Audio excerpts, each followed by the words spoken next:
N'ugwu Hausa a na-akwanye ndị okenye ezigbo ugwu, na Yoruba a na-akwanye ndị okenye ezigbo ugwu, mana n'Igbo ife a na-akpọ anyị Igbo enwe eze ọjọka. Maka ya fụ onye Igbo ọ kpataghị obere ego, uche ya wuruzie n'ọnya amazi ife niile dị n'ụwa, ikwetaghị nke o kwuru ịma na nsogbu dị. Nke bụrụ mmata dị 30 years tupu ghara agwa okenye okwu, ị na-asị onye nke ọ nwụkwara ala nne ya. Na mmadụ nwere ego, inwe ego wee gote, mana ị nwere ego ya eme ka uche pụọ ka ịkparịba ndị okenye. Maka ịkparị ndị okenye ahụ bụ ịkparị Chineke. Ife ahụ ka ife ndị Igbo ya akwụsịnata. N'ikpeazụ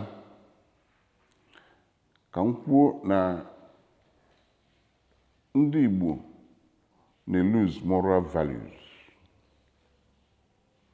na nke ahụ nke ya eme anyị ife karịa.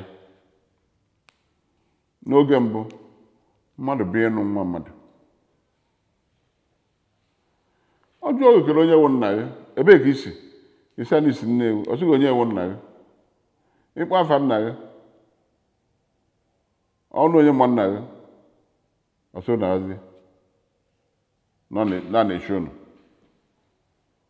Ọ ma na nna gị uwe onye ọjọọ, ọsọ ga-abịazụ na. Mana kịta ị afụ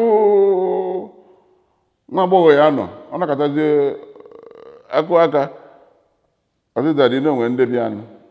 Ma na-eburu ụzọ nyogodo anya na windo mara na ha bụkwa moto wee bịa. Ọrụ motosaịkụl ọgba tum tum ka ha bụ, ọkpọ nwe si na ọ gwara ya na ọ ya alapụta ya n'ụlọ.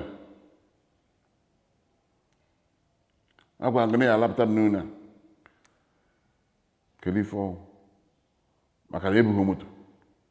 Maka ndị be anyị na-asazila ego, ya na-emezi kịta onye m ego ka m gbuo onwe m.